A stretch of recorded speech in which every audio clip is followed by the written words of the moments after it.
Welcome to episode number 3 of A Couple of Dumbbells, Every Day Changes with Omar Rehman.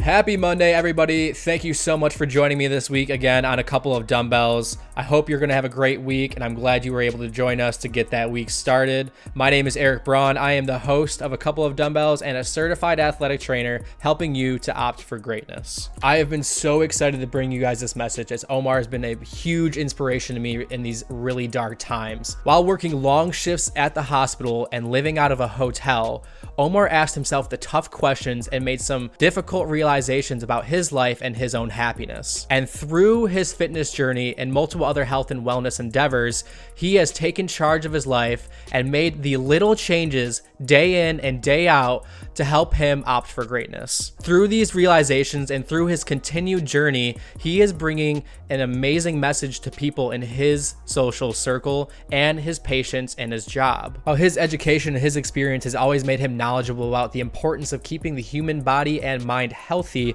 It wasn't until recently where he started making these changes so he can make the lives of other people better. And he'll be the first to tell you that these changes didn't happen overnight, which is why I'm excited to bring you the little steps that he took and how you can apply them to your life as well. So stay tuned. We'll be right back to talk with Omar.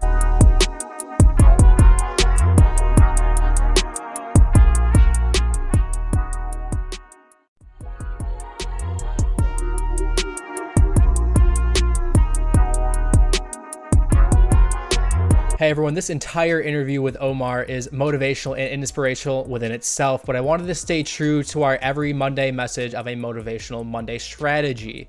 This week I want to talk about high character. Having great character means many different things, and there's many different definitions out there. What it means to me is doing the right thing even when no one is looking. So you're following your own values, you are being authentic and genuine, and having the integrity to do the right things by yourself without anybody behind your back telling you what is right or what to do. Somebody with high character is going to put in the amount of work and the amount of study needed to opt for greatness and reach for those levels of success. A high character person does what is necessary to hold themselves accountable and be of exceptional service to their team and others in their lives. That was your Motivational Monday technique. Without further ado, here is my discussion with Omar. Business? I think we're in business. Yes, sir. All right. So again, I'm figuring this out for kind of the first time. No, it's all good. It's all good, man. But yeah. So again, thanks for coming out, man. No. What'd you think when I asked you? I was surprised, dude. Yeah. I was like, oh, someone wants to talk about my fitness goals and everything else that's been going on. Mm-hmm. But no, I don't. It's awesome to talk about because a lot of other people have been saying like, hey, man, we see you kicking ass, doing what you're doing, so we're proud of you, and you're kind of motivating us a little bit. Yeah. So never in a million years would I thought that I'm going to be out here motivating people to be a fitness guru or anything like that. But it's definitely different. Noticing that other people are noticing the work you're putting in is always nice. Yeah. You know, and especially with the times that we have today with COVID and everything else that's uncertain, it's like, you know what, man, we see a lot of people at their worst. You got to be able to take care of them while taking care of yourself. Your kind of experience is exactly why I wanted to talk to you more. Yeah. Because you have that you've been working with COVID. Yeah. You've been working as a nurse through COVID. And also you're kind of like, so you have that healthcare understanding background of how your body works. Yeah. And now you're getting more into your fitness as well. I really definitely wanted to talk to you about that, your experience of trying to get on top of that during this crazy time. And, you know, because I've been seeing your posts and everything. I've been seeing it, and I'm like, that's so freaking cool. Dude, it's different, though, man. Just because with the isolations and everything else that's going on, it's so much harder. You know, typically us being guys, we got to lift heavy things. We got to do weightlifting. But we always hate doing the cardio aspect of everything. You know, the cardiovascular side of everything, you don't want to actually do that because you're like, oh, it's too hard, or, you know, my joints hurt from running and all this other stuff. But once you get down to the nitty gritty, you can't really do much unless you have a healthy heart in the first place. It doesn't matter how much you lift. It doesn't matter how much you can, you know, bench, squat, all that other stuff. If your heart is crap, nothing's going to happen. Mm-hmm. So getting down to the basics, doing the cardiovascular aspects of everything, getting your stamina built up, all those eventually are going to fall into place. Yeah. And, you know, running for me was something I never enjoyed. but finding something that helps motivate me to run, like make a playlist of music. Once I make that playlist of music, I put it on. It's not more so of me doing this tedious task. It's more so of me just getting, lost in the music and things like that. And the next thing you know, the run's over with half an hour later. You don't even realize it. Same with bike riding. Just throw some headphones on, man. Ride through Hines Park. Enjoy what you got to enjoy. And it just turns into something that sort of you get addicted to. It's like crack. If you miss one day of a workout, man, you're like, oh, man, I feel guilty. I did this and that. So out of the last month, I've worked out maybe 27, 28 days. And those 2 days that I missed, I felt really guilty about. So just being able to tell my patients at work, like, hey, look, it's easy for me to tell you, you got to do this, exercise, eat right. But if I don't practice that in my own lifestyle, what benefit does that really do then? The hypocrisy is there, and I can't expect patients to do it if I can't take what I'm telling them to. Kind of practice what you preach. Practice what you preach, baby. Yeah, no, that's a big part of when I'm working with, patients, clients, athletes. Yeah. If you're unable to do something, it's kind of hard for you to advocate for it for the people 100%. you're caring for. 100%, man. No, it's definitely something I agree with. So your running motivation, you got to kind of the whole setup with your playlist and everything. You had to rock out hard. Never in a million years would I thought that I would be running 2.5 miles without stopping. Always my goal in life was like, dude, let me just run 1 mile without stopping and I'll be happy. If I get the 1 mile, man, it's good enough. I'm not like the most athletic person out there. But the more you start doing it and the more you see your results and you're like, you know what, I can push myself a little further every day. And starting to push yourself a little more gets you even more excited. You're like, whoa, never in a million years would I thought I could run 1.25 miles without stopping. Let's go for 1.5. And then when I finally hit the 1.5 and I was like, you know what, why am I doing these little increments? Let's just keep pushing it even more and seeing what we can do. Worst case, I'm going to do what I did in the first place and just walk through. Yeah. But if I keep pushing myself, maybe we'll get better every day. Hit my goal of 1.5 miles on Friday. Saturday, I went for a bike ride. Sunday, hit my 2 miles. And I was like, whoa.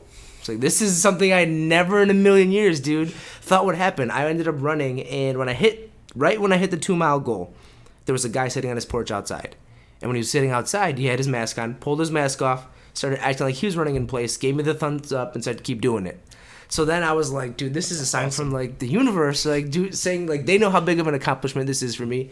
I know how big of an accomplishment it is. I have people at work that were like, dude, we don't even recognize you. Your clothes, they're so much looser on you. We feel like if the wind blew through here, you'd be falling over. And I'm like, what are you guys talking about? Like, I'm still the same, like, old person. I'm the same person that I was. Like, it's crazy how long it takes you to notice your own results before someone else does. Because everyone else was coming up to me, they're like, hey, dude, you're losing weight. And I was like, what are you talking about? And they were like, your face is so much skinnier. I was like, well, guys, I shaved. Like, that's my key to success. Shaving. I shaved my face. Like, what are you guys talking about? But the more I noticed it, man, like my scrub pants that I had, they were getting more and more loose. And I'm like, is this really happening? And then, I hate wearing a shirt. So anytime I'm outside, got my shirt off, right? You could just see my belly, how it used to really stick out. Now it's a lot more slim. I got more energy. I'm waking up earlier in the day. I'm outside longer during the day. It's just that this weather on top of with COVID and everything else in terms of, your mental health, being cooped up in the house is never going to do you any good. But now being outside, being able to run, bike, all that other stuff, it allows me to be more, not only productive, but it also allows me to be more efficient in the care that I deliver to my patients because I'm not down in the dumps or depressed going into work saying, what am I getting myself into? I have this appreciation for the health that I have. That way I can also go above and beyond for the patients that need it or that aren't able to enjoy this sort of weather and stuff like that, man. So what was your first sort of initial motivation? Obviously you have the COVID going on. You were kind of shut in for yourself personally. You were put up in a hotel for a long time, kind of separated from people. So where in the process did you find that motivation? Like, I need to get outside and I need to do something, start embracing this cardio running sort of atmosphere. So for me, man, it was always a self-esteem issue. Like, I was always like, you know what, I'm just not proud of the person that I am, but I never had the motivation to change it. I settled for the status quo. And when you have other people, telling you that you're not good enough, you feel like you're not good enough to be with them and stuff like that, it gets you. So what happened to me was after all this COVID, you see all the negativity that comes out there. And then there was obviously some issues with girls and stuff like that got to you. So then I was sitting there, I'm like, you know what, I could sit here, I could feel bad for myself, but what is that going to do? It's going to drive me into an even darker hole. Or what I can do is, if the weather's nice outside, I have nothing better to do. Let's just see what we got. And then, I'm not gonna lie, the first week it sucked. My body hurt. Like, I was like, man, I don't like doing this. Like, it's hot. But the more and more I did it, and the more other people noticed, it was like I had my own little personal cheerleading group cheering me on, and it was people. Can I join? Yeah, and it was people that like I didn't even expect. People that I didn't talk to in forever that noticed on Facebook and Instagram. People that are across the country that I still knew from back in my like Bob Evans days. Mm-hmm. They're like, hey, dude, we see you're killing it. Like, you're motivating us to do it. Keep doing what you're doing. And I'm just like, me? I was like, out of all people, like, me motivating people? I was like, I never expected that. So now the way I look at it is like, I improved myself. I feel great about how I've been doing it. I'm not going to let someone else ever let me get to that point of darkness that I was at again. Never let me doubt myself again, because at the end of the day, I know how good of a person I am. I just have to be able to prove to myself, you know, and show that I'm putting in the work to do it. It's not like I'm just talking the talk, but I'm walking the walk behind it. Yeah. And that's just where I've been at. It's like, even without lifting, I'd always use lifting as an excuse to not run. But now that I can't lift, the running is helping me complement everything else. So now in my head, I'm like, when the gym's open back up, like the gym's only 1.5 miles from my house, I can even start running to the gym and running back. Like, I'm already finding ways to include these workouts into my old workouts that I had. So it's getting me to the point where I'm like, man, I'm hooked now. I got to get my fix. You know, if I wake up at like 2 p.m., I don't go to work till 6 p.m. Like, I have 4 hours. What can I do in that 4 hours to where I'm not just sitting here watching TV mindlessly? You know, because I don't want to waste the time. Because the summers, obviously, we know aren't that great. We don't know if COVID's going to get worse, if it's going to get any better. So I got to enjoy the time that I have now and make sure I make the most of it. That sort of like motivation that you have there, like, that's why I asked you, is because like, you've been exuding that even just previous times where we hung out. Like, I can tell that your energy, like, you are much more, I would say, a happy person. Yeah, dude. And you're portraying that on your social media posts. I mean, I think every post that you've been putting out there, I see just heaps of outpouring of motivation and support. And it's awesome to see, because you've been sharing your sort of journey and your sort of environment, working as somebody in healthcare, and then also taking charge of your own life and being able to pass that on other people. It's the self-accountability, man. It's like, we can sit here and we can talk about everybody else, but unless we get a grip on our own realities and things like that, it's like nothing else is really going to happen from it. You know, we need to hold ourselves accountable, and that's like anything else with medicine. What I tell my patients is, I can sit here and I can tell you what you have to do to better your life, but if you don't do it, at the end of the day, that's your own fault. You know, so same thing with me. I can sit here and tell myself, I need to do this, I need to eat better, I need to do all this other stuff, but unless I actually do it, there's no gain in that for me. What sort of steps would you say somebody could take? Say they are self-aware or being made aware they need to make a change, right? But maybe they're lacking the motivation or some sort of resource to get to that point. What would you say to those people? So it's funny that you ask that. So a lot of my coworkers have been asking me, they're like, dude, how do you find a way to do it? How do you run 2.5 miles every day? And what I tell them, I was like, guys, I didn't run 2.5 miles every day. What I would do is I would run 1 mile and then push myself further and further. I said, don't get me wrong, I hate running. I said, that's not something I enjoyed. If anything, I'd rather be playing like a sport with my friends, something that I can do with others, right? But obviously I can't be doing that every single day. So what I told them is, I find activities that I enjoy. Hence what I was telling you about the music. I said, I find a playlist, I queue up a bunch of songs in a row that I know are either going to hype me up or put me in a special type of mood, play those through my headphones. That way when I'm listening to the songs, I'm focusing more on the music and not the running of it. Right? And I tell them, even if you walk, even if you hop on a bike, rollerblade, do what you got to do. Find just some way to be outside, and then everything else will fall into place. Because I said that's what I did.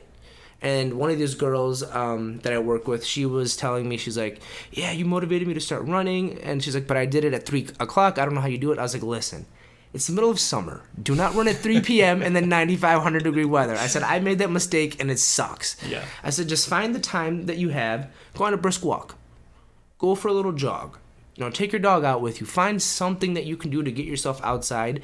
And she was like, well, I can't listen to music. I'm like, then put on a podcast. You enjoy podcasts, right? She's like, yeah. I said, throw a podcast on.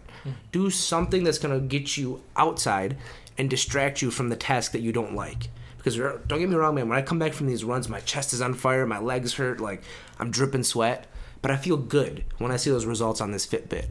And I'm kind of glad that I went out and splurged a little bit extra on one of these, like, obviously these active watches, because it allows me to see my progress. Yes, it's not the most accurate, but it still gives you a foundation of how you're doing. It allows you to track your progress on how you're doing. Dude, when I looked at it and it showed me that I worked those 27, 28 days in a row, I was like, wow, I didn't even realize it. You know? Yeah, you look back and you realize, you're like, oh my God, this is what I just did? Like, wow, I didn't even realize You're capable of way more than you think you are. 100%. And that's objective. That's not even someone telling you. I mean, it's of course, it's nice that you've been seeing that. You're like, you're doing such a great job. You're motivating me. Obviously, that's a big driver. But you have that objective, like, hey, this is what you've been doing. Right. Just like not even trying to make you feel good. But like, oh, by the way, you're killing it. Yeah. And my thing is, too, man, like, my diet has always been suboptimal. You know, I never had enough fruits, vegetables. Like, I'd be the guy that get pizzas and all this other stuff, eating late at night. And being on the night shift is another obstacle to overcome because it throws everything out of whack. A lot of the stuff that is available at that time is just garbage. You got the 24-hour fast food. You got, you know, the prepackaged stuff. Right. It's not like, you know, there's very few grocery shopping options. And also, you know, you have to plan for that ahead of time. Yep. And then it's harder to get into, say you do work a night shift, you're a 24-hour grocery store. It's harder nowadays because not a lot of places, grocery stores are open. Closed, right. I think Meijer shuts down at like 10 or something. And that's on like a good day. Yeah. You know? And that's the hardest part about it. Even before then, like, I'd be at work and they don't give you healthy options at work. I mean, they have fast food, they have Subway, but Subway isn't the healthiest of options out there for you in terms of all the sodium and, you know, processed foods that they have there. So looking back at that, what I started doing was I started supplementing more. Like, every day I wake up, I have some sort of fruit, whether it's a banana, an apple, a mango, something. Yeah. And then I also started drinking more protein shakes to sort of fill myself up a little bit more. And I'll have 1 to 2 solid meals a day. And I've noticed that my cravings to eat later at night are now gone. I don't want to pick up that junk food at 3 o'clock in the morning at work. And even if I do get that, I'll get some tea, or I'll just take my big Yeti with me and just drink a bunch of water. And you just feel better, man. Like, I don't know what it is or why I feel so much more invigorated. I don't know if it's the exercises. I don't know if it's just cutting the garbage out, which makes you feel like crap. But you just feel better. Yeah. And then it makes you want to do better and make these small little steps to do what you have to do. You get some more satiating meals that kind of fill you up longer term rather than the quick fixes. Right. Much less likely to eat, you know, at 3 a.m. when you're working, or if you're up late, you're much less likely to order and eat something that, you know, might not be as good for you. Exactly, man. Real quick, you were talking about kind of just you started doing things that you like and you don't have access to the gym and everything like that. One thing that I've observed, whether it be social media, and I think the most prominent of this is you've got a lot of people upset that the gyms are closed right now in a lot of different states. Right. I'm under the impression you don't need those sorts of. They of course help. Of course, weights are great. State of the art gym, very nice. But as far as a general fitness kind of thing, as far as maintaining that, I'm under the impression that you don't need that sort of access. What's your sort of stance? What would you say to somebody who is having a hard time starting their fitness journey, but they feel lost because a gym or something is closed? See, in terms of that, right? So I feel like we've sort of driven it into ourselves that the gym is the only place to get healthy. And I feel like it's more of just the fact that we have to sort of break that mold. Obviously, I haven't been to a gym in months now. I think it's been about 4 or 5 months. Something like that. It's been shut down. Yeah, right. But I've still shown results, okay? So that just goes to show that there's ways to get healthy out there. We just have to find ways to unlock the potential. And what I mean by that is you look on TV and it says you need to go to this Bowflex, or you need to get this machine and that machine. And it's all just advertising and revenue driven, right? Yeah. But you don't need a state-of-the-art machine just to go outside and take a walk. You don't need a state-of-the-art machine to go outside and go for a run. You don't need any of that stuff. All you need is the motivation within yourself to do it. Yeah. Now, in terms of like mental health and stuff like that, some people, they like the weights at the gym because it helps them get away from whatever issues they're having at that time. So in terms of that, like as a supplemental source of exercise, the gym, I believe 100% is good for you. Of course. But we got to take what we can get at this point, you know? So if you can't go outside or if you can't go to the gym and go ahead and work out and lift and stuff like that, at least take some initiative just to at least go outside and be in the sun. Yeah. Just being in the sun itself, going to the beach, going to the park, will switch it up. Switch it up. Yeah. Don't be just running around your neighborhood every day. you know. I've noticed, if I'm staying inside for a lot, I look down at my carpet and I start seeing the same tracks. It's like you start seeing the same tracks over and over and over every day. You definitely need to switch it up, break out of your mold a little bit. Yep. Starting this sort of fitness journey is a little bit of it's scary because you're starting new routines, and regardless of you're somebody who lives on your feet all the time and you're kind of moving around, right, or you're a homebody, change is scary. And having to break the narrative, like I need to get in a gym or I need to buy exercise equipment X, Y, and Z to get back in shape. Breaking that narrative, much like what you did, and still do, is an important part of the process. Have I ever told you about that book, Born to Run? No. I gotta get it to you. It's like exactly what you're talking about. My mentor gave it to me when I was in my internship. Okay. From where he was speaking, he told me flat out, he's like, if you don't get this, it's like, don't worry about highlighting, don't worry about doing all that, because I was fresh out of school. I was still being nerdy, highlighting all my text messages. Just marking everything that you see. Yeah, exactly. So I'm just, and of course it was like, pro baseball. So I'm freaking out. I'm like, write all my shit down. Like, make sure I get all this stuff done. I gotta get on top of my shit. And I was definitely not, but I was trying to act like it. Yeah. But through that internship, he gave me this book. He's like, don't highlight it, just read it. And if you don't get it, you'll never be, and he told me, athletic trainer. Right. And like at the time, I'm like, oh God, I'm now gonna have a future. But I followed his advice and just kind of read it, synthesized it, and the major takeaway I got from it is that in order to survive and thrive and actually reach success, you don't need these state-of-the-art equipment. And when we're applying that to fitness, like I could have a sweet exercise physiology lab, state-of-the-art equipment, all this stuff. I'm not going to one-up somebody that does it out of necessity. Right. In that book, they talk about this, I'm forgetting the name of the guy, but he decides he wants to try to learn more about that. So he goes to this tribe in Africa, and they are one of the only tribes that practices endurance hunting. Okay. Which basically, what they do is they find an animal, and every animal is faster than them, but they just keep running after the animal all day. The entire day, they just keep running and running after the animal, and eventually the animal collapses, and that's their food. Right. And they could run up to 40 miles one way in a day. Right. So they run that animal down for 40 miles. Now they have to take care of the animal and hike it on back. 40 miles back. It's 80 miles in one day for one animal. That's insane, dude. One thing. I'm sitting here thinking, I'm like, what in the world? What would possess you to do that? It's out of necessity. That's how they get their food. They live in the middle of the desert. There's nothing growing around them. If you need to do it, you'll find a way. Exactly. And they found, and you know what? It's like nothing to them. It's their every day. It's second nature. The guy who went with them, he went on a hunt with them one time.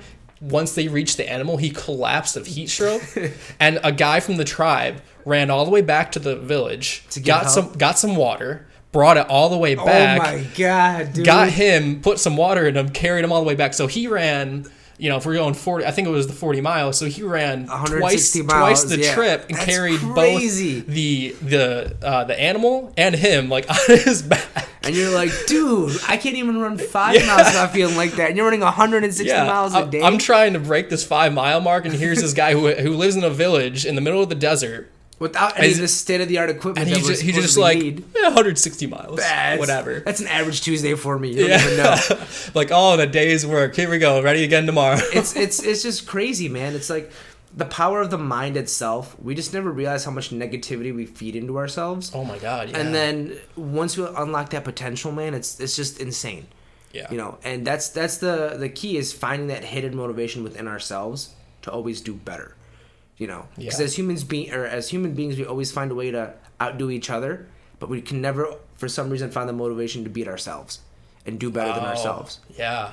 So it gets weird. Like when you get real philosophical about all this stuff, you look at it and you're like, at the end of the day, someone always says you are your own worst enemy, and that's the truth.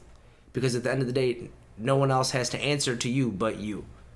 So me doing all these exercises, man, like even with my family noticing, like my mom noticing, she was like, you're getting too skinny. And I was like, what are you talking about? I was like, I still got a belly. Mom's just trying to feed you. Mom's just trying to feed me and all this other stuff. I'm like, we're not doing that.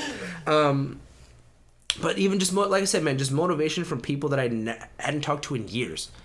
when that starts pouring in, it makes you feel a lot better because you're like, you know what? Like, okay, I see you. Like, all you've been seeing is just my little post that I put on Facebook, but you're still finding the times and you're still noticing the results that I'm not necessarily noticing on my own. Yeah. And then getting all those people that keep telling you, like, hey, these posts that you're posting, we just want you to know, we don't find them annoying, we find them motivational, so keep doing it. Because, you know, you don't want to, especially with Facebook nowadays and all of social media, it's so negative about everything, dude. And they're like, this is positivity for us. This is sort of our form of entertainment and our, like, suspenseful stuff. Like, how is he going to do next week and stuff like that, man? So it's just, it feels good. And when you see the weight just start to melt off, like, I was scared to step on a scale. Mm-hmm. So at my heaviest, I was 220 pounds. Mm-hmm. That was back in March. Okay? Really? That's back in March. Okay. So then COVID hit. You know, you're not doing anything very, very physical during COVID, so I didn't even step on a scale during then. Doesn't help that Krispy Kreme was giving away free donuts every week. Oh, you know, it was free for healthcare workers. Dude, they give you up to 5 dozen donuts. I rolled up the first day they were doing it, and I'm like, hey, I heard you guys are giving away donuts. They're like, yeah. I'm like, well, how many? They're like, how many do you want? I was like, how many can I get? She's like, 5 dozen. And I was like, 5 dozen donuts? I was like, what? Krispy Kreme out here putting out that quarantine. Slinging. So I picked up, obviously I took the 5 dozen. Right. So I dropped 3 dozen off at work, gave 1 to a friend of mine, and then I took a dozen home. Mm-hmm. I ate 8 donuts in a day. And I'm sitting there looking at myself, I'm like, I feel good, but I don't at the same time. Yeah. You know, and then with quarantine, so the hotel that I was staying at, for the first 2 weeks, their gym was open. Mm-hmm. It wasn't anything special, 40-pound dumbbells, that an elliptical, but it just felt good to do something than just staring at the same 4 walls every day, right? Yeah. And then once they closed that gym down, it was back to nothing. So I went from having a little taste of something to nothing again. But nothing else had changed in my lifestyle. It was still me doing the midnight shift, still seeing all these COVID patients now. COVID is in full effect. So mentally, to get away from it, you're sort of sheltering yourself, staying at home, not really leaving, binge eating crappy foods, drinking excessively. And that was another problem too, Eric, was like, in terms of alcohol consumption, it's not like it was super crazy, but it was to the point where it was a coping mechanism a little bit, but not. So obviously when you drink, you feel good and all these other things, but when is enough? When is it a little excessive? Because when you can put away almost a fifth with just another friend of yours, you look at yourself and you're like, oof, like, is that where I'm at now? But once that stuff happened, man, like, I thought someone, in terms of like a relationship, I thought I'd found someone, and then that didn't happen. And that makes you reevaluate yourself too. Mm-hmm. Because you're like, what was the issue? Was it me? And then when they say, oh, it wasn't you, then you always play into it. You're like, but was it actually me? And what was it? So then in terms of just my confidence and everything else like that tanked. So, I mean, I was down in the dark hole for about a good week or two. And everyone's like, you're not yourself. Like, you're quiet. You're just more sheltered. I'm like, it just is what it is. That was my low point, but also my starting point for my journey. Would you say that's when you started to ask yourself these questions and try to find a way to turn it around, look outside? That was when I said, you know what, man, if I expect someone else to respect me like I think I deserve the respect that I deserve, I have to also look at any sorts of faults or issues that I think I have. Look at yourself first. Look at myself first, because I can't expect someone else to, appreciate me for something if I don't appreciate myself first. That's not going to work. So then I was sitting there, and then to get away from it, obviously, normally I just go to the gym, power lift, blow my steam off that way. That wasn't an option. So then the hotel that I was staying at, they had the street that would go down for about a mile. And then it was just a straight street. Nothing else was there. It was just like a couple fields and another hotel. So I'm like, you know what? It's a nice day, man. Let's just go for a run. Let's see what happens. Ended up going for like 2.25 miles, but I think I made it like 0.75 miles without stopping. So I was like, okay, this is a good starting point. I know where I'm at in terms of my stamina and my endurance. Let's see where we can go from here. So my initial goal when I was doing this was to work out 3 days a week. But I found that the 3 days a week, I always wanted more. I was like, you know what? I'm feeling good. I'm seeing this progress. Let's see if we can kick it up to a 4th day. And then I ended up doing the 4th day. Then I said, you know what? Let's shoot for a 5th day. And the 5th day, I was like, you know what? Let's see if we can shoot for a 6th day. And then eventually, it turned out to me doing it 7 days a week. And a good friend of mine that I used to work with, he would post these things on Snap saying, you know what, man? He's like, I'm trying to go for this 30-day challenge of working out. He's like, we worked in a cardiac ICU. He's like, I don't want to be one of these guys that comes in here and needs a quadruple bypass. You know, he's like, I don't want to be one of these young guys that needs surgery because I didn't take care of myself. He's like, I have kids that I have to take care of. I have a family that's going to be looking after me. So for me, in terms of all of this, that was one of my motivations to keep doing this. He was initially calling out another friend of mine, and then me and him started talking. He's like, dude, we got to do this. You know, we got to do what's best for ourselves. He's like, I'm over 30. I got to sit here and look at what's later on down the road. You know, I can't be dead of a heart attack in 5-6 years, because then what's going to happen to my young kids and my family? So then for me, realizing what he was saying was like, if we can find the time to do it and hit the reset button every day, don't think of it as a workout. Think of it more of as an activity that you enjoy. So then that's when I started, you know, listening to my music. I could never find a good pair of headphones that would stay in my ears, so running was always like, oh, this sucks. But once I bought these, you know, over-the-ear noise-canceling headphones, man, you go from your troubles that you're having and the shittiness of a day to now you're in your own little bubble. You know, you have your music to motivate you. It's just you and your thoughts. But once the music hits, and, you know, people always talk about the power of music, and to me, that's what's helped me get through a lot of this, is just putting, you know, music on, just chilling, 4 a.m, just vibing, relaxing, and doing what you have to do. So, man, when I hit my goal of a mile without stopping, I was like, okay. I was like, the progress is happening now. Yeah. So now we just got to keep pushing ourselves further and further. And we did it. Okay, now it's been 6 weeks.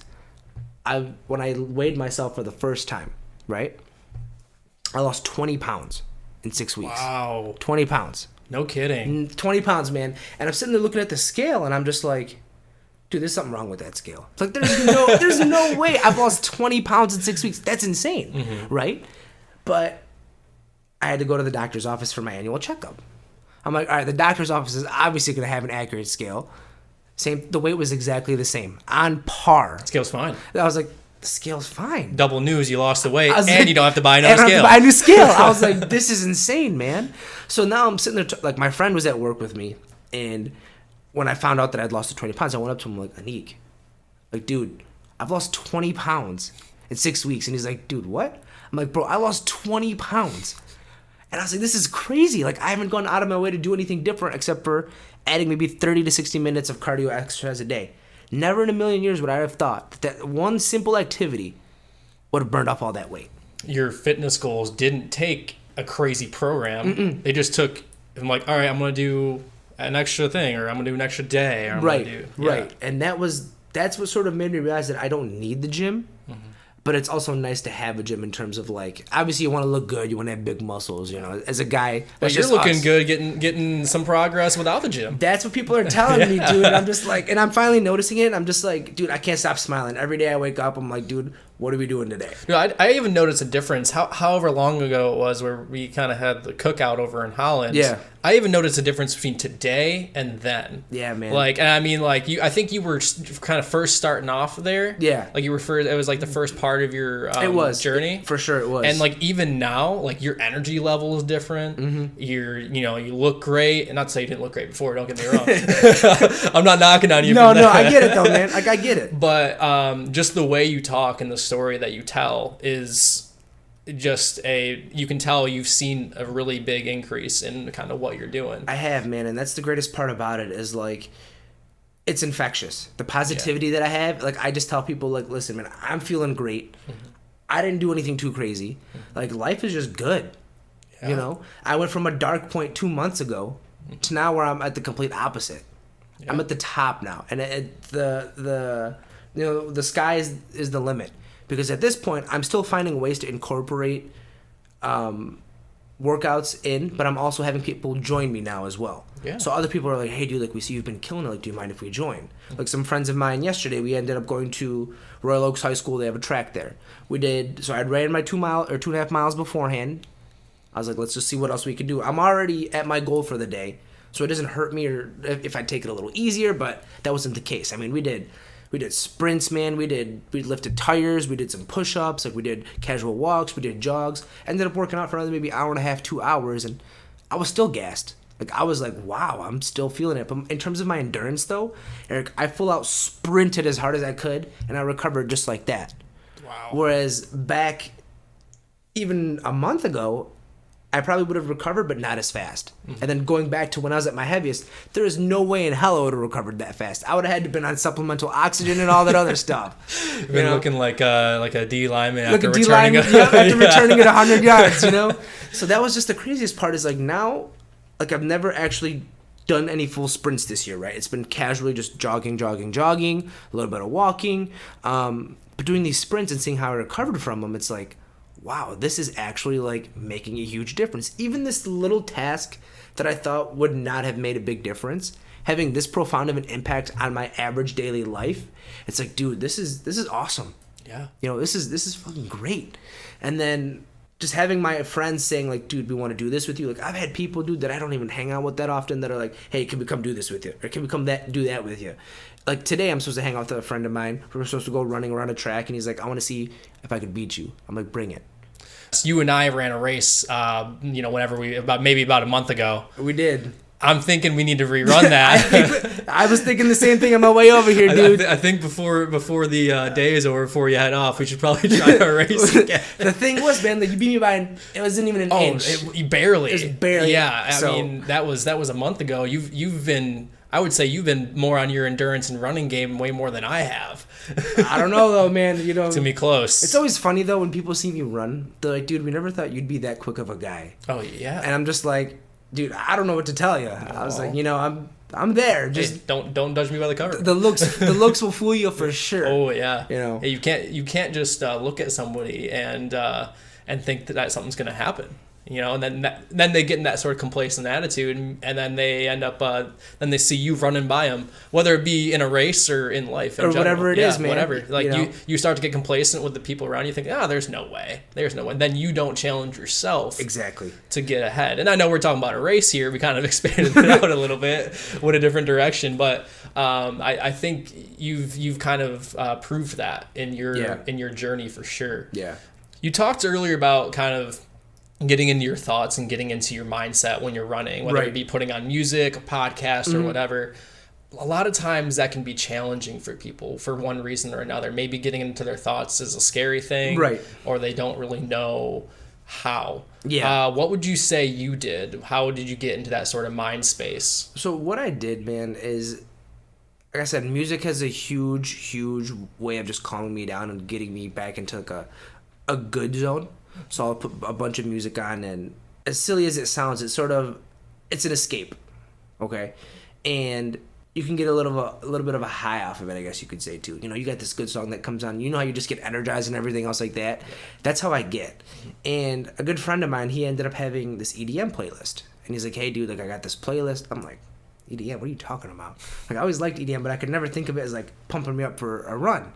But then when you start hitting that plateau, and then you have the beat drop on an EDM song, and you're like, oh, dude, like, boom, I just hit the nitrous, like, I'm ready to go. So then you get that burst again, and then, the bass and the beats keep changing, and you're just like, whoa, this is crazy. So my thing is, man, like you were saying, in terms of like getting people into their thoughts, of course it's a scary thing, but you have to sit there and acknowledge that there's a problem in the first place, okay? The problem is you're not, either you think you can't do it, you don't want to do it. So you have to sit there and acknowledge, okay, there's a problem. How am I going to fix that problem? Am I going to sit there and ignore it, which is not a good issue or not a good thing to do, right? So now you have this problem. You're aware that you have the problem. You know you want to fix it somehow, okay? At the end of the day, us as human beings, we don't like conflict. No one likes conflict, okay? We always want to play the safe zone. We'll go the safe way and do what we have to do in terms of avoiding that conflict, right? But sometimes conflict needs to be, I guess you say, there. That way we can say, look, I need to address this conflict so I can move on and not have this issue come back later on down the road. So in terms of me getting into those thoughts, right, what I would tell myself when I'd first get my Fitbit synced up with my GPS, get my music on, I'm like, listen, the issue is this run needs to be completed, right? We have to do some sort of exercise today.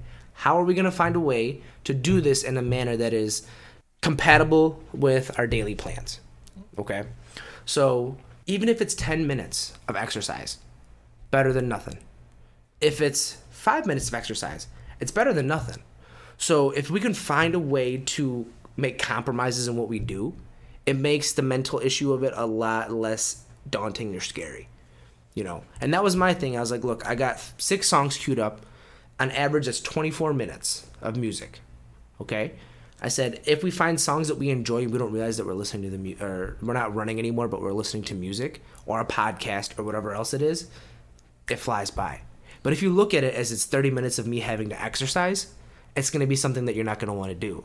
Because no one, at the end of the day, wants to go out and hurt their body because you're going to be sore and things like that. That's sort of the conflict. That's the conflict part of it. But, like with me, when I was initially running and I was super sore, I was like, oh, I can't do this again.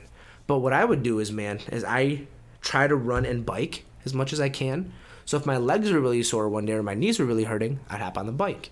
Give myself a rest in terms of running and, destroying my knees. Dude, when I had my knee done, my doctor told me, he's like, you need to find a new job.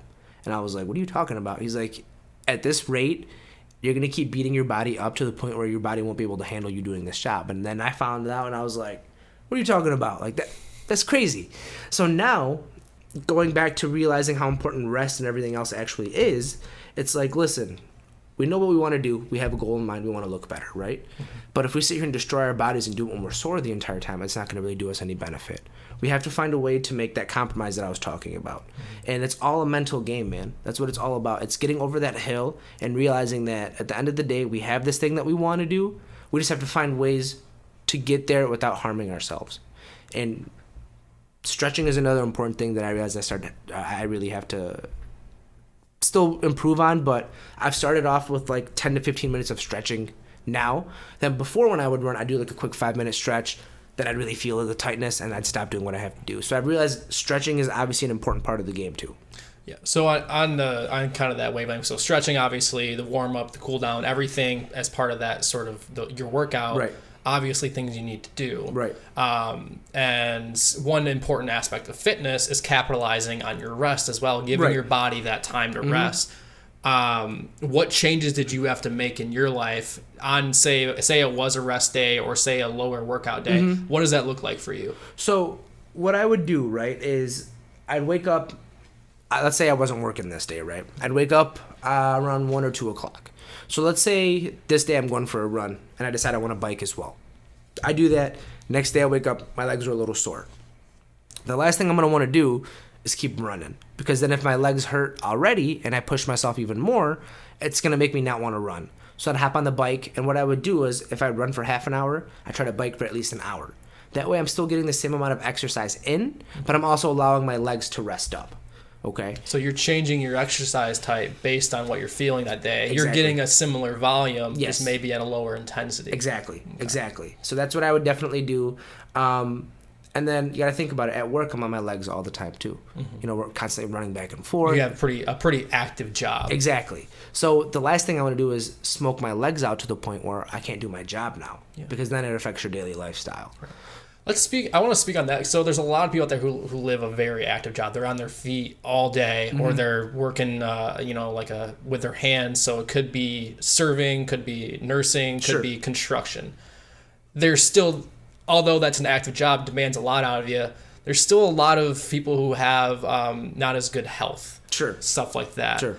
What would you say would be kind of, if I work, a 12-hour shift, I'm exhausted, I'm beat. Obviously, you've made that work for you. What advice would you give somebody who leads that sort of lifestyle? Well, like we were talking about earlier, man, in terms of our diet, mm-hmm, me working on nights. When you're working a 12-hour shift and you're busy, you're not going to be going out there making a salad and meal prepping like you need to. You're going to go out and grab the quickest thing you can. And what does that usually entail? Fast food. Mm-hmm. Dude, I haven't had fast food in, I can't even count. It's been, 4 or 5 months now? Really nice. Yeah. So it's definitely... That Krispy Kreme? No more... Dude, I haven't had a Krispy Kreme since Memorial Day, believe it or not. Nice. And in terms of even just things like pop, I haven't cut out pop, just cut down the amount that I drink, okay? So it's those small little lifestyle choices that we look at. When you're working those 12-hour shifts in the rough, we usually grab an energy drink, right? We know those are terrible for us. Mm-hmm. So switching to something else that has caffeine that isn't as bad for you, like just a black coffee or even just a simple unsweetened tea. Things like that.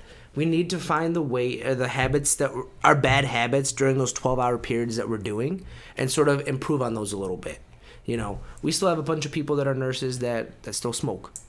We know smoking's bad for us, but we still smoke. Why is that?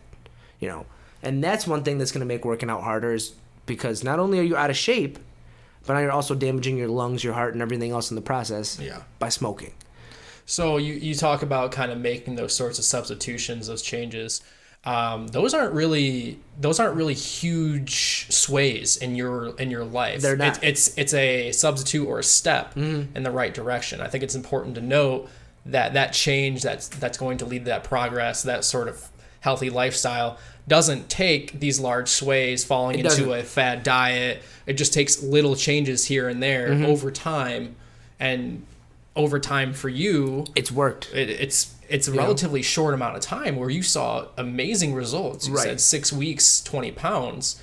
And would you say that it was restrictive, or would you say that it was detrimental to your health where you weren't able to complete certain things? Honestly, man, no. And I think one of the things that sort of helps me out a little bit is when it comes to Ramadan and fasting, I have that mental capacity to say no to a lot of things. You've had that because I've done it before. Yeah. You know, in high school during football, I'd be fasting the entire time, but I'd still be doing the workouts and everything else. So it's just training yourself to get over the fact that you don't need that. Yeah. Okay. So water, obviously, we all need. Water's, you know, the gold of life, the power to life. But do I need that hamburger? Do I need that little bag of chips right there? Do I need that candy bar? Because if you think about it, all those calories start to rack up. Yeah. You know, and I'm not saying I don't enjoy on these things. Last night I had pizza and wings. Yeah. Okay. Still enjoy on the good stuff, brother. It's like moderation. Though, moderation. Like you said, That's what it is. It's all about the moderation. So going from someone that would be eating, 2,000 to 3,000 calories a day, I'm now down to about 18 to 2,000. Okay. So it's like I'm exercising, putting myself in that deficit, while also giving myself the opportunity to enjoy the stuff that I want to enjoy. Yeah. I'm not doing these crazy, I'm not counting macros. Yeah, you don't need to spend an excess amount of time tracking and doing everything. Be aware. Just and be also cognizant about what you're doing. Yeah. That's what it's all about. Yeah, and you can still go out, enjoy that pizza, enjoy that beer, whatever. Just know that it's a moderation thing. Exactly. And you have to account for that. Exactly. And in your daily goals. And that's the things that it is, man. Is like now I'm a little more aware of what I do and drink. Like you think, after a workout I need a Gatorade. Gatorade is all sugar. Yeah. And that's just all sugars that we're putting into our body that necessarily we didn't need in the first place. But it's just we've just been trained. I feel like I've had this hard workout. This is what I need. Nothing better than an ice cold glass of water. I'm not saying like obviously Gatorade's bad for you, but I've also found this drink. It's called Body Armor. So Body Armor I found actually tastes, in my opinion, better than Gatorade. Their light version has 20 calories. Doesn't have the Splendas and stuff in it. It has stevia, which is a natural sweetener. But it's got more sources of magnesium, potassium, your main electrolytes that you need, vitamin B, in a 16-ounce bottle. I've seen those. They got a few. I know they got like regular. Do they have just regular water and then the flavored stuff? I think they have a regular water and then they have the flavored the drinks as well. Yeah, because I think I've tried the. They have like the acai or however you say it. Yeah, the fancy berry. The fancy berry. Yeah. I'll just start calling it the fancy berry. The fancy berry. Hey, can I get that fancy berry drink? Hey, y'all got that fancy berry drink. But like that's another thing that I've done is like I've sort of, I don't want to say like I'm scrutinizing a lot of these things, but I am taking like a closer look at, okay, the regular Body Armor is 120 calories, has almost 30 grams of sugar, whereas the regular one or the light one has the same stuff, 20 calories. Yes, it doesn't have like actual sugar, but it has stevia, a natural sweetener, which is better than the Splendas in my opinion, on all this other stuff. So it's like if I have 1 to 2 of those and all the water that I'm drinking, it's still less than what I would get from a Gatorade. Yeah. Or the Powerade or whatever allegiance you have to the sports drinks. So you found a different product or brand or whatever that accomplishes that same need. Like I need something flavorful. Right. But not as bad for you, like a Gatorade or something like that. Even just a pop. If you look at I used to pick up a pop and just drink a pop. They're like, as long as it's in moderation. But you look at it, it's almost 50 grams of sugar in a 12-ounce can. Nobody really is gonna just have just one can. Let's be realistic. Like if you're eating dinner, one can isn't gonna really be enough for you. Throws me back to that graphic they have of like sugar and a certain amount of products, and it's just like little like actual cups of sugar, and then it's probably over exaggerated. But it does hammer home the point of like you're getting all this sugar in one tiny product where you can drink a 12-ounce can of pop and not think about it. Exactly. You don't even know that you just pretty much downed granules of sugar, mix them with some flavored carbonated water. Caramel water, if you want to call it. And that's the thing too, man, is like, now that I've been doing all these workouts and I feel like I've been putting a lot of work in, and only seeing that I burned 350 calories, I'm like, that's 2 cans of pop. Like, that's a bottle of pop right there, you know? I'm just like, dude, that's a good way to look at it. That's crazy. Yeah. Like, to burn off a Snickers bar, this is what I have to do. And you're like, whoa, mind blown kind of thing. Right? It goes back to what you said earlier. Like, you may, like you said with the Krispy Kremes, like, yeah, great. That donut tasted real good, or those dozen donuts. But now you look at it, like, well, I just had to run however many minutes to work off one of those donuts. Yeah. You know? And it's not to say that you can't have that donut, but being aware of what it is. Right. And like what you're doing, that kind of puts it into a little bit of perspective. And that goes back to our self-accountability, man. And that's what I preach to my patients at the end of the day. I was like, listen, I can sit here and I can preach to you all I want. What you do with the information at the end of the day is going to affect your outcomes. We have patients that are fresh, what we call bypass. So what we do is stop their hearts for a second. If they have blockages, we fix those blockages and stuff like that. That's a huge surgery. You crack your chest open, literally making incisions into the heart. Let's even go with the lung transplants and the heart transplants. You got these people that are going to be in pain, right? So when they first come up, we tell them, listen, you are going to hurt. If you think you're not going to hurt when someone is breaking your chest open, spreading your ribs, literally cutting your physical heart out of your body and putting another one in, you're crazy. But what you do with the tools that we give you and the knowledge that we give you is going to help expedite your process of getting out of this hospital faster. Your risk of pneumonia if you're laying in the bed is a lot higher if you're not moving. So what do? After we get these patients off the ventilator and they're pretty stable, we get them up, we walk them, get them to the chair, and they're like, well, it's going to hurt. I'm like, yes, it's going to hurt. But the last thing you need is to get pneumonia because you didn't get up out of the bed. And I said, the more you move, the better you're going to feel. Yeah. And then I actually had a patient who didn't believe me. He said, dude, you're full of it. You're full of shit. I was like, okay, watch what happens when we get you up. We got him up to the bed. He was like, wow, that wasn't that bad. And I'm like, right. So then I came back the next day. I didn't end up having him, but I just popped into his room and I was like, how you feeling? He's like, dude, he's like, you weren't kidding. Like, all this moving around and stuff, like, it feels good. And I'm like, I told you, we need to get you out of the hospital. I was like, dude, I'm not going to lie to you. 90% of the time, we don't want to come here either. So what makes you think you want to stay here longer than you have to? And he started laughing. I was like, I'm just saying, man, like, trust me, we've been through this. It's going to hurt. At the end of the day, the pain is something we can manage. But if I go home and I send you with pneumonia, then you come back to the hospital, then what's going to happen? Then you're here longer than you have to be. And our population, obviously, they're older in terms of these people that are getting these surgeries. So their recovery times aren't as quick. So it's like, okay, I give you pneumonia. Now what? Now we keep you on antibiotics for a week, right? Then what comes after that? Do you get another infection? Do you go septic? Do you end up getting a bed sore? So the last thing we need for you people is to come in and this is a hotel. We're going to treat you. We're going to fix you. We're going to send you out as best as we can. But if you don't listen to what we tell you, you're only harming yourself. If you don't synthesize the lessons that you're learning, the education, to hold yourself accountable. It's back to the self-accountability, man, and that's what it's next week. At the end of the day, self-accountability. I think that's one thing, in my experience when it comes to training or working with patients from a different point of view, not so much the degree that you work with them. There's only I can hold you accountable to showing up at a session. I can hold you accountable to completing a program. But at the end of the day, what am I teaching you to change your life so where you can figure it out for yourself long term? I think without that educational aspect, people aren't going to synthesize it and put it in ways that works for them. Because you're not going to, unfortunately, be there. I'm sure we'd all like to. You're not going to be there every step of the way to answer every single question they have. Exactly. So the most important thing people can take away from an unfortunate stay in a hospital or whether it be a training session or talking with somebody that's fitness related is the information that's going to make a routine for yourself or like make that difference. Like, hey, so and so taught me that I should make a playlist. Right. So I can enjoy my running. Right. And eventually you start finding ways that are going to motivate you. You're going to start finding ways to make a routine that's going to benefit your health long term. Sure. And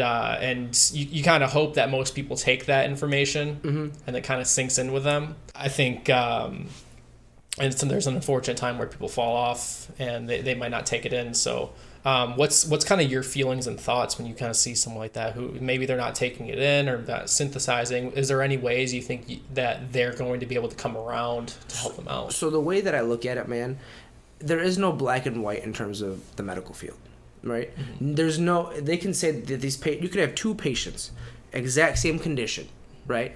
But the treatment plans may differ a little bit because one patient might not respond to one thing, or one treatment as well as another patient, right?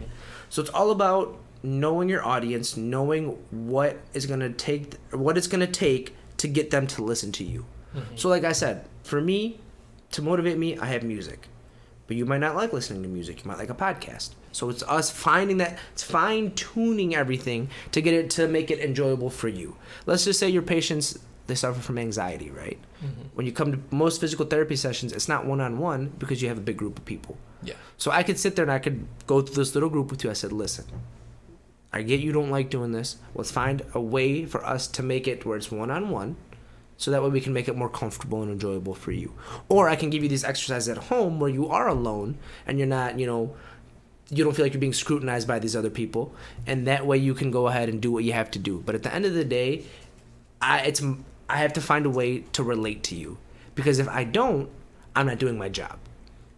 Exactly. And what I tell what I try to tell all my younger friends is, they're like, oh, I don't feel sick, I don't go to the doctors. I'm like, but guys, that's where we trick ourselves a little bit too, is we are doing ourselves a disservice by not going to the doctors. And the reason I say that is health issues don't just creep up on you. They're there for a while. And it's like a check engine light in your car. You can ignore it. But the longer you ignore it, the bigger the problems become. You need to do the little things. You got to maintain what you have to. So my thing is, insurance companies pay for the annual checkup for free. You don't have to pay anything. There's no copays, nothing. It's free. Who does it hurt for you to go to the doctors, talk to your doctors a little bit, find out if you have high blood pressure now? You can always fix that. My blood pressure when I was at the highest, or at my highest weight, was a little bit on the higher end. Back to normal. Cholesterol, all my other blood work, on the higher end. Back to normal now. What would you say for somebody, and in the United States, we're warranted to all have health insurance in some way, shape, or form. There is that uninsured population, right, or that people who are underserved. What would you say to those as far as little health checks they can do with themselves? So, just go to like your local CVS or Walmart or anything. Buy one of those little portable. I think it's like $20 for just a blood pressure machine. Buy one of those. You can even go on Amazon and buy it. Just keep track of it yourself. I think some still have the one where you sit by the pharmacy. Yeah, and it'll do that. Then that costs you no money at all. So it's just, it's easier for us to put problems off and pretend like they're not there. Because at the end of the day, man, it's the fear complex. It's the anxiety that gets to us. They're like, I have a problem, but like you were saying, in our country, getting sick is almost a death wish if you're uninsured, which is a huge no-no. And I could talk about that all day. Yeah, that could be a whole. That could be a whole other argument. I'm sure there's itself. A whole course on underserved, population. But a lot of the hospitals, they also offer like free screenings, free clinics. So there is ways to make sure you get your checkups on an annual basis, and that's just something I definitely feel like us younger people definitely need to focus on a little bit more, is because we're out there, we're binge drinking, we're doing all this other stuff, and we don't know what's really going on with ourselves until we get older. Then we're like, whoa, I didn't even know I was sick until it's too late. Yeah. Now instead of me just doing it without medications, now we're at the point where I have to put you on medications for the rest of your life. And that's where it gets harder too. So I try to tell my friends, I'm like, listen, man, just go to the doctor, just get a checkup. They're like, I haven't been to the doctor in 5 years, I feel great. I'm like, but what does it hurt you? Yeah. I mean, the only hurt that you might have is that initial poke from when they draw your blood. But is that really that big of an inconvenience to you? Worst case, you go, they tell you you're fine, you pay your copay, and that's it. You're told you're fine. Right. Go back next year. Exactly. We'll see you next year. Best case, could be a worst case, I guess. You do find something at a young age where it's much more manageable now versus if you don't go to the doctor for 20 years. It's had to fester and it's too late. Or you've been living with a high blood pressure and you didn't discover ways to manage it and control it. I'll tell you this, we have a lot of young people, man, and they didn't know they had high blood pressure, right? So they'll have it to where their actual aorta starts to tear from the higher pressures. Wow. Is that called the aortic aneurysm? So we call remembering stuff from school. So the aneurysm is where it like bulges out a little bit or weakens. Okay. So we call it a dissection. Oh, okay. Okay. Because what happens is the inside of the aorta starts to get a little tear, right? Mm-hmm. But because your blood pressure isn't controlled, the higher pressure eventually, now that your wall is weakened, it gets worse. Mm-hmm. You can have it to where it completely ruptures. And then what goes on from there? Yeah. And who do we see this in? We see it in a lot of the younger population that doesn't have their blood pressure controlled. Really? Yeah. Wow. And the thing is, controlling your blood pressure is a very easy thing to do with the small lifestyle changes that you can make, or even go on some medication. So that is why I try to advocate, because I've seen this. I don't want to be that friend that just sits there and lectures you all day, because I know how you're not going to listen to me if I'm sitting there lecturing you all the time. You're speaking from a place of I've seen this happen. This is what I've seen on more than one occasion. And that's what I've also had people tell me is like, in terms of explaining information to patients and their family members, right? Mm-hmm. They're like, when they hear me talk, they're like, wow, you must have been really smart in school. I was like, I got C's. I said, school to me isn't something that naturally I just excel in, you know? I said, what I excel in is making stuff relatable and helping you retain the information. If I can spin this medical jargon or whatever, right? Yeah. To make you understand it in a way that's easier for you, I've done my job. That's one. If I can make it relatable to you, that's the way you're gonna actually go ahead and retain that information. I can sit here and speak medical jargon to you all I want. I can even say gibberish to you. Yeah. You're not gonna know what the hell I'm talking about. Where that kind of falters, if we're talking about something complex in medical terms, like we might understand each other and have a conversation, but if you're talking to your patient about aortic dissections and exact blood pressures around that specific area. They're gonna be like, "What are you talking about?" All right, dude? Cool, man. Like, am I gonna healthy? die or what's gonna happen here? Like, can I go home? Yeah. So that's the one thing that, like I was saying, tailoring treatment plans for each individual. Yeah. Because, like I said, everything they tell you is textbook. But when you deal with people, textbook goes out the window because everyone is different. Yeah. You know, you could have this, like I was saying, you could have the same problem. And the same person of the same age, one of them is African American, one of them is Caucasian. The treatment plans are going to differ because some medications don't work as well in the African American population as they do the Caucasian population. Yeah. You know, just because the African American population is more disposed to higher blood pressure, you know, and higher cardiac issues and diabetes and things like that. And that goes, we could talk about that stuff all day too. Yeah. But it's just knowing your patient, knowing ourselves, holding ourselves accountable, making sure we retain the information, knowing what we do with it. That's what's going to ultimately get us to the end goal. I think the general gist of it is, while having this education, this textbook knowledge is good and nice, or having somebody to teach you that sort of thing is good, everybody's situation is different. It is. And in the end, they could be given the textbook and you could read it, you could understand it, but what works for you might be bits and pieces of what you read and bits and pieces of something else or somebody else's experience. Right. The important thing is kind of figuring out that information is a little scary, making those changes are scary, but that trial and error process is what's going to help you long 100%. Run. And even like we were going back to exercising, right? Changes are hard no matter what you do. But we know that change has to be necessary to improve our lives, right? Everybody talks about, I want to live a long, healthy life. But what does that necessarily mean?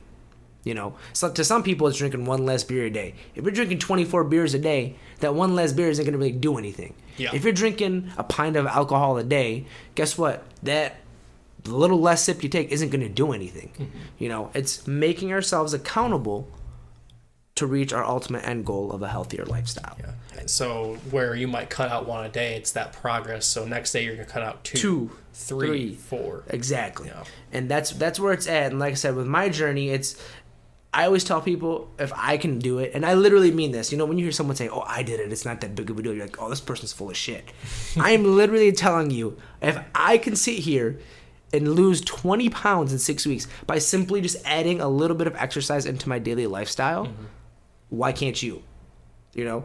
That's what my way is. I am not the person that sits there, counts his macros, counts how much I eat. I don't meal prep. Yeah. I literally just find ways to make this fit into the situation that I'm currently in. You did it in a hotel, in a 1 mile strip. In a 1 mile strip. Without any equipment. With no equipment. 20 pounds in 6 weeks. 20 pounds in 6 weeks. That's awesome, man. That's it, man. Yeah, that's like I said, seeing your posts, seeing your progress, that's a motivation in itself. And that's one thing I hope that the world can kind of take it and be like, hey, this sort of progress, this sort of journey, it doesn't take a huge lifestyle It doesn't, change. man. Yeah. And that's the one thing that I always had a hard time grasping. I was like, oh man, like I can't eat healthy. Like that's just not for me. I don't enjoy that kind of food. But I haven't made those changes. Like I've made small changes. Like obviously I've cut out the pop. More fruits in the morning. More fruits in the morning. More protein shakes. Also tried, like, instead of going from the fried foods, still enjoy those every once in a while, but still trying to go towards just those healthier, grilled options now. Yeah. It's just those small baby steps that I took. And like I said, man, I'm surprised on how well it's working. Didn't really think this was going to happen. Once I hit my weight goal of 200, I was happy. I was like, dude, 200 pounds is where I wanted to get to. I'm happy. Like, I hit my goal, and everyone's like, but why stop here? And I was like, what do you mean? They're like, it's obviously working for you. What you're doing is melting the weight right off. Why don't you shoot for a lower goal? And I was like, you know what? You're right. Let's just push it a little bit more. So I was like, my next goal, 190. Okay. Well, sort of, I should say, slowed me down a little bit was now that I knew I had dropped the weight, I got a little lazy. Not in terms of the exercises, but in terms of my diet now, right? So where I was, having one pop every 1-2 weeks, now I'm like, oh, I can have 2 today. I could have a bag of chips today. And then what happened was I noticed my progress had slowed and I had plateaued. And then I was like, whoa.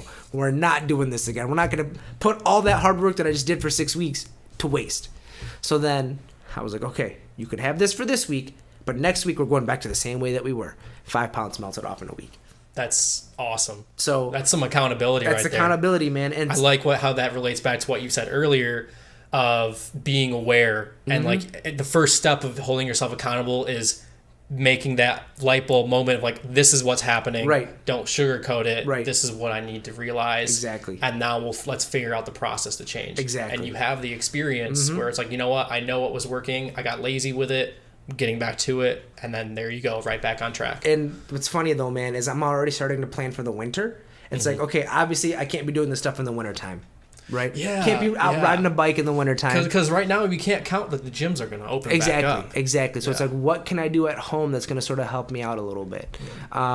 So my plan is obviously, even if just going for a walk around the neighborhood, better than nothing. Yeah. If the gyms do open back up, we'll just have to find a new cardio exercise to do. 'Cause treadmills, I hate them. Oh, yeah. Hate the treadmills. I prefer running outside versus treadmills any day. So it's just going to be that fact of, normally it was like, oh, it's too cold outside to run. Now it's going to be like, all right, we're not going to be running 2-3 miles in the blistering cold, but what can we do? Yeah. So it's just already preparing myself for the next step. Trying to figure out what your process is going to be like, how your methods are going to change. Come different circumstances. Exactly. Yeah, no, that's good. And and that's not something people need to figure out right now. No. I think one thing, that's a goal you have of trying to, okay, how is this going to look in the wintertime? Exactly.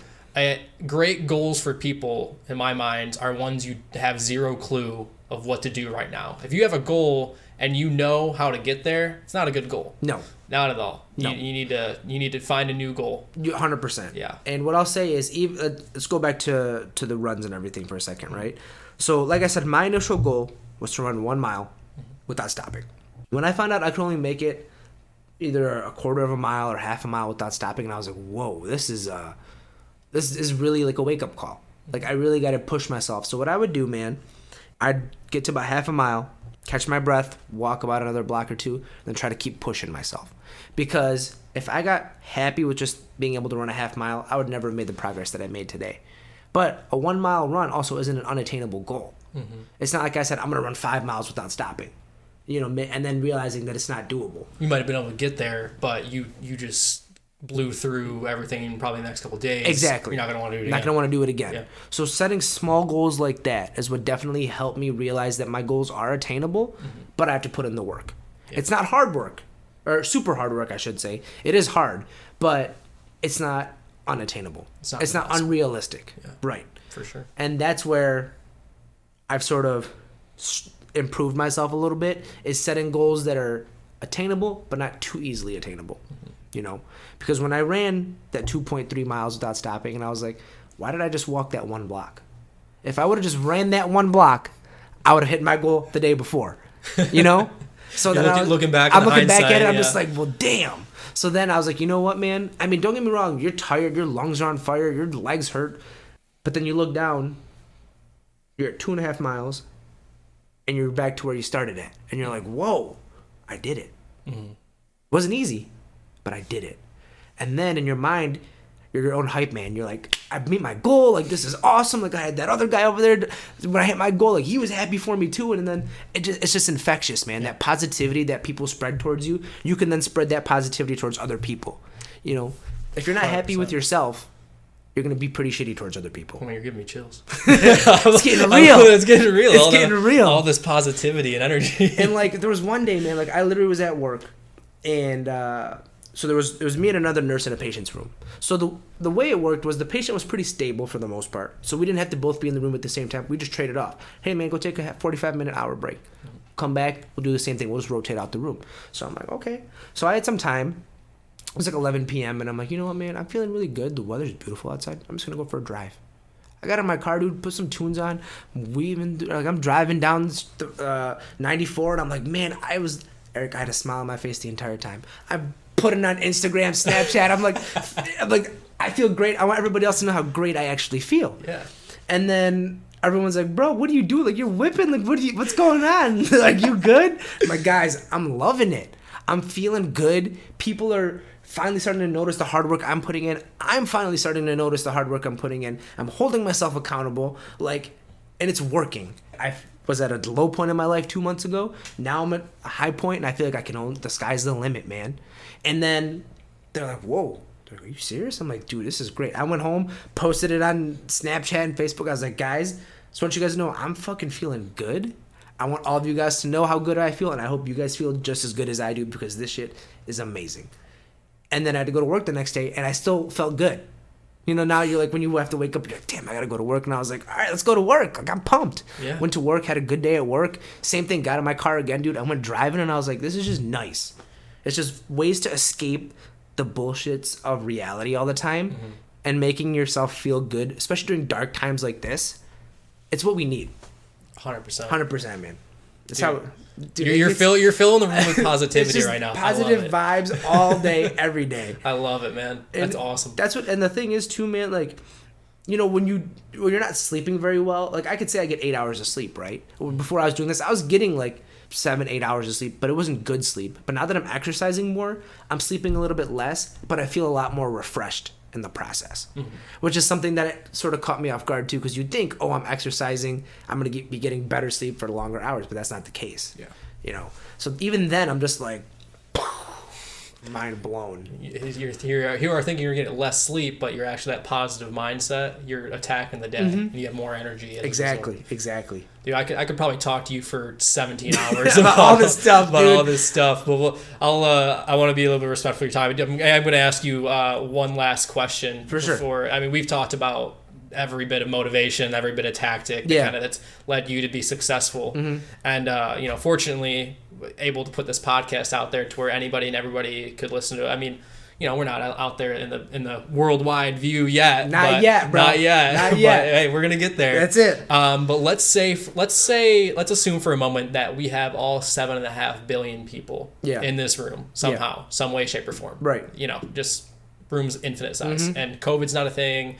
No one's spreading anything. Sure.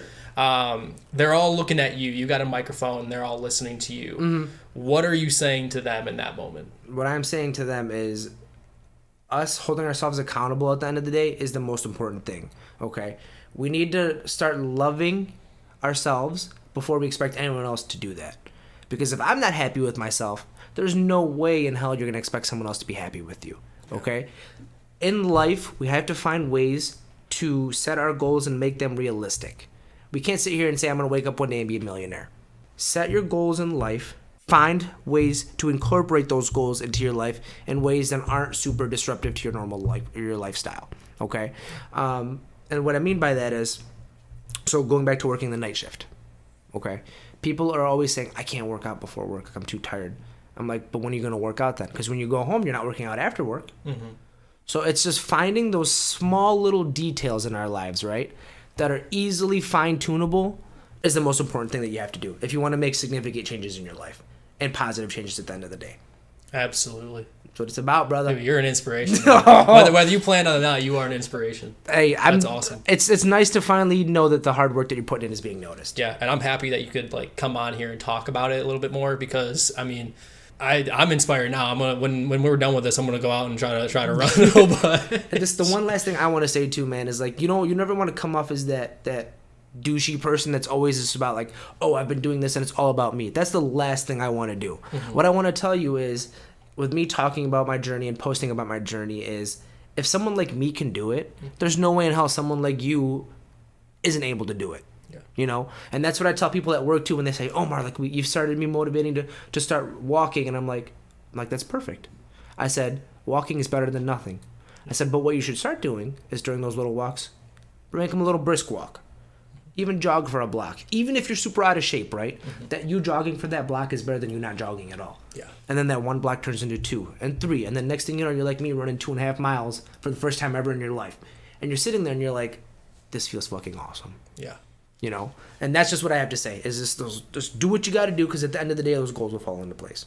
Tell everyone where they can find your inspiring stories. Just hit me up on the gram. You can find me on Facebook, Snapchat. No, anytime anybody has any questions or anything else like that, man, they can just feel free to get a hold of me. I'm very, very open about responding to people and sharing what I've been through. Just because like I said, I find little things to motivate me to make it to where it's an enjoyable activity. It's not more of my days dragging on and I have to carve time in my day to do this. I now work everything else around my workout schedule. That's awesome, man. That's how it is, brother. Right, man. Keep sharing that inspiration. Oh, Keep sharing that positivity, my friend. You know it, baby. It's gonna happen. That's awesome, man.